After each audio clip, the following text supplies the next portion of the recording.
Çdo vit ka një ekip kampion, edhe më tepër, por si vjet këtë radhë ishte ekipi U16 që u kurrizua me sukses, besoj kampioni i Shqipërisë. Jam shumë i gëzuar sepse kemi thyer Tiranën, sepse ishte një ekip jashtëzakonisht i fortë, 3 vite rresht kampionship në jetë dhe do të falenderoj gjithë stafin për këtë punë të madhe që kanë bërë dhe është një demonim total i gjithë vitit me 3 fitore, 1 barazim. E kam theksuar radhë tjera sepse të shëmërapa vinë disa breza shumë mirë të përgatitur Vllaznia. Jena shumë të kënaqur që mundem përsëri mi dhënë ekipit parë lojtar që mundem me luajtë, mundem me kontribu për vllaznin e madhe. Profesor, çfarë premton ky brez aktual për ekipin? Jo vetëm ky brez, por edhe brezi U19 që vjen këtë vit, U17, U16 edhe U15. Po starojmë se kemi luftë për titull dhe brezin U14 me tani në Shtopina dhe jam i bindur se do të çnojmë për me kampion edhe jemi krejt afër. Por rëndësishme është që jellim lojtarë të mirë, djem Shkodrës. Rëndësishme është që të shërbejnë jo vetëm vllaznirit, por të shërbejmë edhe gjithë qytetit sepse me thënë drejtën ka një kulturë jashtëzakonisht mirë. Do të me theksu se jeni ekipi më fair play në Shqipëri. Jo po atë sot demonstruar sot. Para një 10 ditëve ishte një ngjarje shëmtuar Tirana Partizani, një derbi si u mbyll me një katastrofë po të them për futbollin shqiptar. Shkodra sot e tregoj sepse është djepi kulturës dhe i sportit. Alban, mbi 1000 tifoz pranishëm në Shqipërusi, duket diçka veçantë që ndoshta vetëm Shkodra e bën për një ndeshje 16 vjeçare. Shkodra e bën, e kam theksuar radhë të tjera, ne jemi prezent të 15 vite.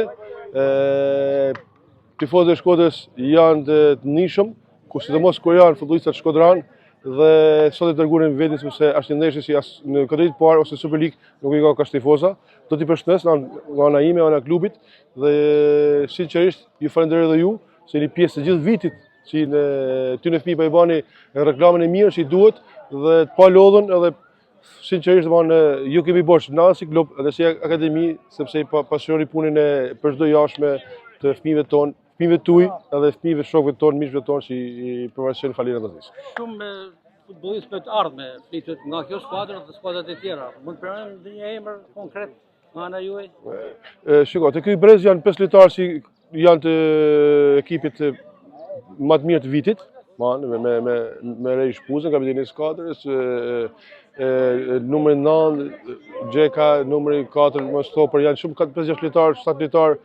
Suka e ardhja fundit që ka ardhur dhjetor, janë shumë lojtarë që premtojnë, por nuk do të rrimë me kam tokë, sepse punë ka shumë, jashtëzakonisht punë shumë për me medaljet ku duhet. Ka shumë punë, sinqerisht, do t'i falenderoj në mënyrë veçantë familjarët e tyre, dhe printet e tyre sepse bëjnë një punë kolosale për me kontribu për ta fëmijë sepse sporti sot është shumë i vështirë, shumë i kushtueshëm.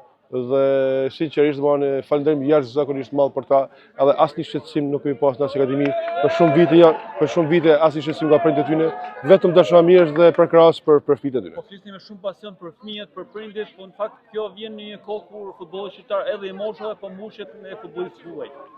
Kam theksuar shumë herë që jeni prezent si vetëm me ekipin Vllaznia dhe Teuta ka lojtar bio. Nëse kemi një mbledhje në Federatën Shqiptare e Futbollit, ku do të pasojmë në mënyrë të fortë që fëmijët e akademiet mos lejohen të lozim pas një lloj ndyshe të vjen vetëm nga ana mos ndonë lojtarë të jenë lojtar vendit, lojtar si bio, çose do të mësh përpara në kampionatin shqiptar. Jam i bindur si ju pas sot një futboll jashtëzakonisht i bukur, një ekip Tiranë jashtëzakonisht i mirë, gjithë djem ton, Tiranës e vende të tjera dhe jam i bindur si edhe ky brezi i Tiranës do t'i falenderoj se një ekip jashtëzakonisht i mirë dhe pra viti tjetër do shikojmë të dy ekipet do shikojmë një revansh jashtëzakonisht fort. Alban, ky trofe vjen një ditë pas humbjes së ekipit parë në kryeqytet ku ju ishit i pranishëm. Cili është luftë për titull, besoni se mund të unë gjithmonë besoj te titulli. Normalisht, derisa matematika na lejon, unë besoj te stafi, besoj te presidenta, besoj te djemtë të Shkodrës, besoj te tifozat. Jam i bindur si ne nuk do të humbë janë e djeshme, por futbolli këta ka. Mos do të kemi parasysh është ekipi Dinamo, fituesi i Kupës Shqipërisë, një ekip i shumë pagum dhe që lozim pa presion. Na si në vetë futboll kur nuk ke presion, futbolli bëhet më i bukur, je më i qetë dhe të një ratë ekipi jonë, por shpresoj me 2 fitoret e radhës në mund të dalë kampion dhe jam i bindur si Vllaznia duhet më kurrizu kampion. Kemi mbyllu vend parë, vjen keq, por prapë jemi në Europë si çdo vit tjetër dhe shpresojmë që kemi lojtarë nga akademia që të lozin një të shiten një që të mbushën anët e klubit që të kenë për sezonin tjetër të kemi edhe prapë ma shumë të im.